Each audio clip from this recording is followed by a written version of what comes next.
بسم اللہ الرحمن الرحیم۔ قرآن و حدیث کے اندر ایسے اعمال کا تذکرہ کیا گیا ہے جو انسان کو جہنم میں لے جاتے ہیں۔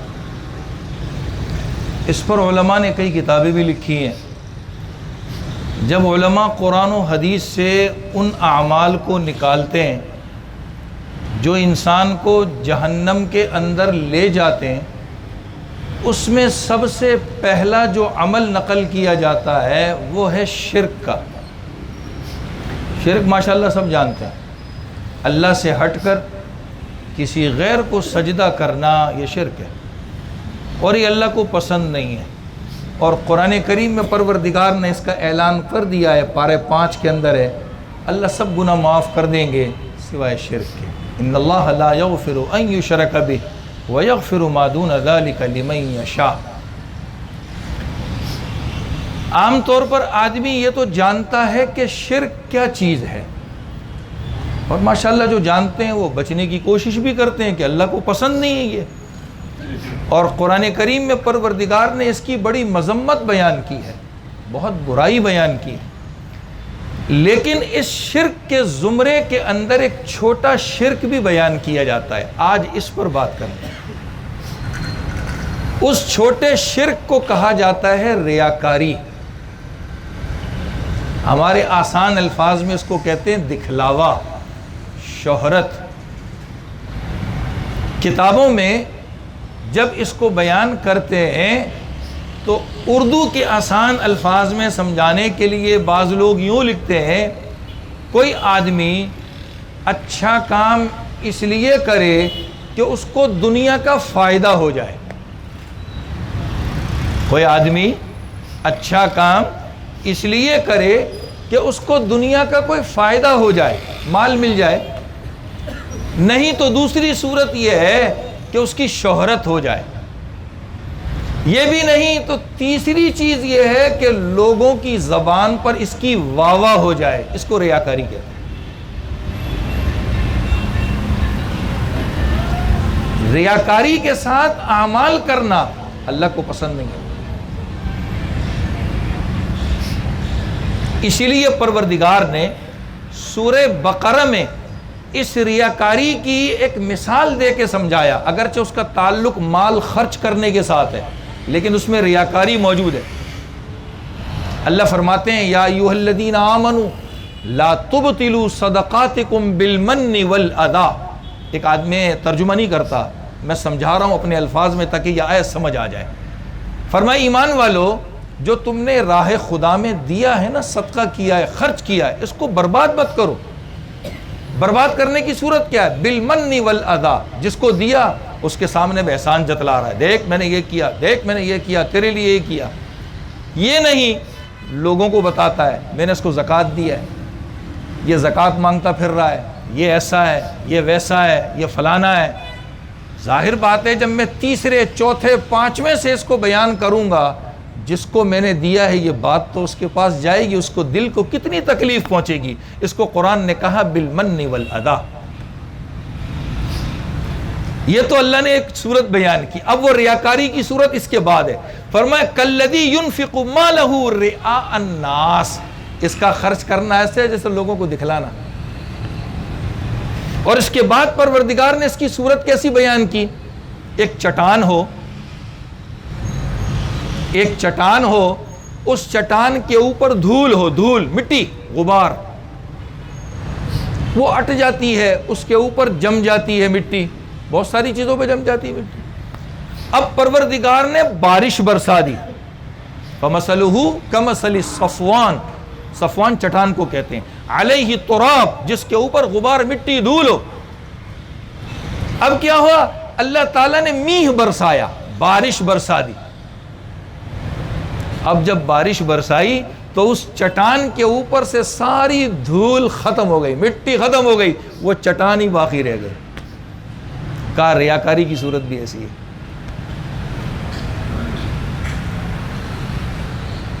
ریاکاری کی صورت بھی ایسی ہے۔ اب اس چٹان سے وہ کیا حاصل کر سکتا ہے؟ کچھ بھی نہیں۔ جیسے وہ چٹان پہلے تھی، مٹی تھی، بارش اس کو لے گئی، پھر وہ چٹان پڑی ہے، کچھ نہیں کر سکتا۔ ریاکار آدمی جو دکھاوے کے لیے اعمال کرتا ہے، کام کرتا ہے، اس کی دنیا بھی برباد ہے اور آخرت بھی برباد ہے۔ دنیا میں ایک کام ہو سکتا ہے، لوگ واہ واہ کر لیں گے، تعریف کر لیں گے، اس کو بزرگ کہہ دیں گے۔ آخرت میں اس کا حال کیا ہے؟ میں 2-3 حدیثوں کو سامنے رکھ کر اپنے الفاظ میں اس کو سمجھانے کی کوشش کرتا ہوں۔ ایسا آدمی جو دنیا میں شہرت کے لیے، دکھلاوے کے لیے کوئی نیک عمل کرے، جب قیامت کے دن اللہ کے حضور پیش ہوگا تو اللہ تعالیٰ فرمائیں گے جس کو دکھانے کے لیے تو نے کام کیا، اب جا اس کا اجر بھی ان سے لے لے۔ کتنی سخت بات ہے، دروازے پہ پہنچ کر ناکام نامراد واپس لوٹے۔ اس سے بڑھ کے کیا چیز ہوتی ہے؟ اس سے بڑھ کے کیا چیز ہوتی ہے؟ پروردگار کیا کہیں گے؟ جس کو دکھانے کے لیے تو نے کیا تھا، جا اب ان سے لے لے، ان سے لے لے۔ اور سورہ نساء کے اندر ایک آیت میں ہے کہ میں اپنے الفاظ بتا رہا ہوں، ایسا آدمی جو دکھانے کے لیے کام کرتا ہے تو پھر پروردگار اس کا ساتھی شیطان کو بنا دیتا ہے، اور جس کا ساتھی شیطان بن جائے تو وہ کامیاب ہو سکتا ہے؟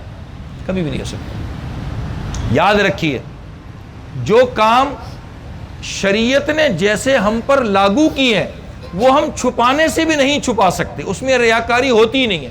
جماعت سے نماز پڑھنا، اس میں ریاکاری نہیں ہے۔ روزہ رکھنا، اس میں ریاکاری نہیں ہے۔ حج کرنا، سارے مل کے ایک ساتھ کرتے ہیں، اس میں ریاکاری نہیں ہے۔ جو کام شریعت نے جس درجے میں جیسے رکھے ہیں اس کو ویسے ہی کرنا ہے۔ اب میری بات سن کے کسی کے دل میں آ جائے جی جو اس دن تو کہا تھا کہ جی لوگوں کو دکھانے، میں تو گھر میں نماز پڑھوں گا، جماعت سے نماز نہیں پڑھتا، یہ ریاکاری نہیں ہے۔ مسجد میں جانا ہے، وہ حکم ہے اللہ کا۔ تو جو کام پروردگار نے جیسے ہم پر لاگو کیے ہیں وہ ہم نے ویسے ہی کرنے ہیں، وہ ہم چھپائے بھی نہیں چھپا سکتے۔ کوئی آدمی جماعت سے نماز پڑھ رہا اس کو چھپائے چھپا سکتا ہے؟ کبھی بھی نہیں چھپا سکتا۔ حج کر رہا ہے، چھپائے چھپا، ہاں حج کر کے آ کے چھپائے، وہ ہم نہیں چھپاتے۔ میں اکثر ایک بات کہتا ہوں، اور شاید آپ میں سے بہت ساروں میری زبان سے سنی بھی ہوگی، کبھی کسی صحابی کے نام کے ساتھ، کبھی حضور اکرم صلی اللہ علیہ وسلم کے نام کے ساتھ حاجی لگا ہوتا ہے۔ حاجی ابو بکر صدیق رضی اللہ عنہ، حاجی عمر فاروق رضی اللہ، یہ دکھلاوا ہے۔ لیکن وہاں جب تک کر رہا تھا سارے کام کیے، وہ دکھلاوا نہیں تھا۔ لیکن شریعت نے جو کام ہمیں چھپ کے کرنے کو کہے ہیں، اب اگر میں اس کو ظاہر کر رہا ہوں تو بس سمجھ جائیے شہرت اور دکھلاوا میں چاہتا ہوں۔ میں اس کو موٹے موٹے الفاظ میں سمجھاتا ہوں۔ رمضان المبارک کا مہینہ ہے، بہت سے لوگوں کو ماشاءاللہ جذبہ ہوتا ہے ہم نیک کام کریں، خوب نیک کام کریں، بہت کچھ کریں۔ تو یہ نیک کام گھر میں کرنے کے ہوتے ہیں۔ کل کی بات میں غالباً ایک بات میں نے کہی تھی حدیث کے حوالے سے، گھروں کے اندر فرشتے اس گھر سے چلے جاتے ہیں جس میں اللہ کا کلام نہیں پڑھا جاتا، بے نور کہلاتے ہیں وہ گھر۔ اب ہمیں قرآن اپنے گھر میں پڑھنا چاہیے تاکہ ہمارے بچوں کے لیے ہمارا پڑھنا نمونہ بن جائے، سبق بن جائے، کہ ماں باپ کو دیکھ کر بچے بھی پڑھنے والے بن جائیں۔ لیکن میں کیا کہتا ہوں، مسجد میں مولوی صاحب یہ پنکھا چلے گا، میں یہاں کھڑکی کے سامنے بیٹھوں گا، میں قرآن پڑھوں گا، کس پہ احسان کر رہا ہے؟ یہ ریاکاری ہے۔ یہ گھر میں کرو، یہ گھر میں کرو تاکہ گھر میں نور پیدا ہو۔ نوافل پڑھنے کو دل کر رہا ہے، نوافل کے لیے مسجد نہیں ہے، گھر ہے۔ نبی نے حدیث میں فرمایا اپنے گھروں کو قبرستان نہ بناؤ، اس میں نماز پڑھا کرو۔ اس کو نماز سے آباد کرنے کو کہا ہے، وہ ہم نہیں کرتے۔ اب رمضان میں ہم بڑے جذبات دکھانا شروع کرتے ہیں، بڑے جذبات دکھان۔ اللہ تعالیٰ ان جذبات کی ہمیں قدر بھی نصیب فرما دے، جذبات گھر میں دکھانے کے، باہر نہیں لوگوں کو۔ جو کام ہمیں چھپ کے کرنے، گھر میں کرنے، وہ ہمیں گھر میں کرنے چاہیے، اور جو کام سب کے ساتھ اجتماعیت کے ساتھ ہیں اس میں ریاکاری نہیں ہوتی۔ میں نے اس کی مثال دے دی، جماعت سے نماز پڑھنا ہے، روزہ رکھنا ہے، حج کرنا ہے، اس میں ریاکاری نہیں ہے۔ ہاں ایک مسئلہ یاد رکھیے گا، کبھی کبھی ایسی صورت، ایسا موقع آ جاتا ہے کہ اللہ تعالیٰ ایسے لوگوں کے درمیان ہمیں کھڑا کر دیتے ہیں، ظاہر فرما دیتے ہیں۔ میرے دل میں خیال آتا ہے کہ میں کاش اس وقت یہ نیک کام کروں، مجھے یہ دیکھ کر یہ کرنے والے ہو جائیں تو وہاں اظہار کے لیے کر سکتے ہیں۔ میں نے بھی اس کی مثال دی، گھر میں آدمی قرآن پڑھے، نوافل پڑھے، تو ہمارے بچے ہمیں دیکھ کے قرآن پڑھنے والے بن جائیں گے، ہمارے بچے ہمیں دیکھ کے نوافل پڑھنے والے بن جائیں گے۔ اب کرے، کبھی ایسا موقع بھی آتا ہے، باہر بھی آتا ہے، کہ کچھ لوگ بیچارے کسی نیکی کو جانتے نہیں اور اس مجمع میں ایک یا دو جانتے ہیں، اب انہوں نے اظہار کے لیے کر دیا کہ میرے اس عمل سے اللہ تعالیٰ ان کو بھی سکھا دے، تو یہ ریاکاری نہیں ہے۔ ریاکاری ہوتی کیسے ہے؟ میں حضرت علی رضی اللہ تعالیٰ عنہ کا قول سنا دیتا ہوں، انشاءاللہ سب سمجھ میں آ جائے گا۔ کیا بڑی زبردست بات کہی آپ نے، قربان جاؤں آپ پر، اللہ آپ کی قبر پہ کروڑ ہائے رحمتیں اتارے۔ حضرت علی رضی اللہ تعالیٰ عنہ فرماتے تھے، ریاکاری یہ ہے، ریاکاری دکھلاوا یہ ہے کہ جب میں مجمع کے اندر ہوں، لوگوں کے اندر ہوں، تو نیک کام کرنے کے لیے بڑے جذبے کے ساتھ آگے آگے بڑھ رہا ہوں، آگے آگے جا رہا ہوں، آگے آگے جا رہا ہوں۔ ایک بات کہا، جب میں اکیلا ہوتا ہوں، گھر میں ہوتا ہوں، اب اس نیک کام کرنے میں میرے اندر سستی آتی ہے۔ نماز لے لیں، 10-15 آدمیوں میں کھڑے ہوں، 5-6 آدمیوں میں کھڑے ہوں، ابھی اذان ہو گئے سنتے نہیں ہو، چلو مسجد چلو۔ گھر میں موبائل لے کے بیٹھا ہوں، ابھی بہت دیر ہے، ابھی بہت ٹائم ہے، ابھی ٹائم پڑا ہے، ابھی بہت ٹائم ہے، ابھی ٹائم پڑا ہے، اب سستی دکھا رہا ہے۔ یہ ہے ریاکاری۔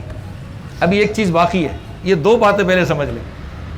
حضرت علی رضی اللہ تعالیٰ نے کیا فرمایا؟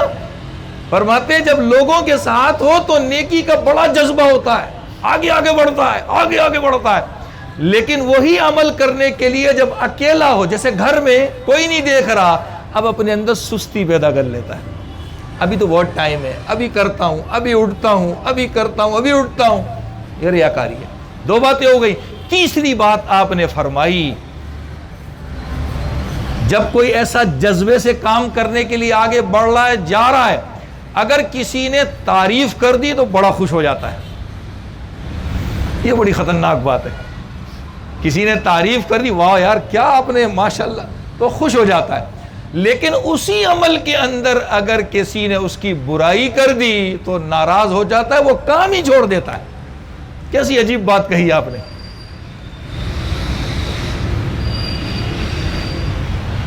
ان 3 باتوں پر اپنے آپ کو پرکھ لیں، سمجھ آ جائے گا کہ میں ریاکار ہوں یا اللہ کے لیے کام کرنے والا ہوں۔ آج ہم بھی شور شرابہ کرتے ہیں، بہت کچھ کرتے ہیں۔ اللہ کرے کہ جب کبھی ایسے نیکی کا موقع ہو کہ ہمارے عمل سے لوگوں کو تعلیم اور سبق ملنی ہو، تو ہمارا دل بھی اور نیت بھی اچھی ہو کہ اللہ میرے اس کام کے ساتھ لوگوں کو بھی اس کو سکھا دے، ہم سب مل کے کرنے والے ہو جائیں، یہ تو بہت اچھی بات ہے۔ لیکن اگر ایسا جذبہ میرے اندر پیدا نہیں ہو رہا، بس صرف ہانکنا ہی ہے، شور شرابہ ہی ہے، تو سمجھ جائیے کہ پھر ہماری حالت خراب ہے۔ آج ہمارے اندر بہت سی ایسی صورتیں پیدا ہوتی ہیں، بہت سی ایسی صورتیں پیدا ہوتی ہیں، اور بہت سے طریقوں سے ہم اپنے آپ کو لوگوں کے سامنے ہائی لائٹ کرنا چاہتے ہیں۔ دیکھو مجھے، میں بڑا بزرگ ہوں، بڑا نیک ہوں، بڑا نیک کام کرنے والا ہوں، یہ ہوں وہ ہوں۔ لیکن جب اکیلا ہوتا ہوں تو سب غبارے سے ہوا نکل جاتی ہے، پھر تو فرض نماز بھی نہیں پڑھتا ٹائم پہ، فرض نماز بھی ٹائم پہ نہیں پڑھتا، میرا یہ حال ہو جاتا ہے۔ تو اس کا مطلب یہ ہے کہ باہر جو میں کر رہا ہوں یہ صرف دکھلاوا کر رہا ہوں، لوگوں کو دکھانے کے، لوگ مجھے کچھ بزرگ کہیں، میری تعریف کر دیں، میری واہ واہ کر دیں۔ سمجھ جائیے یہ صورت اگر ہمارے اندر پیدا ہو گئی ہے تو یہ بڑی خطرے کی بات ہے۔ اس کو چھوٹا شرک کہتے ہیں، اس کو چھوٹا شرک کہتے ہیں۔ یہ بہت خطرناک ہے، بہت خطرناک ہے۔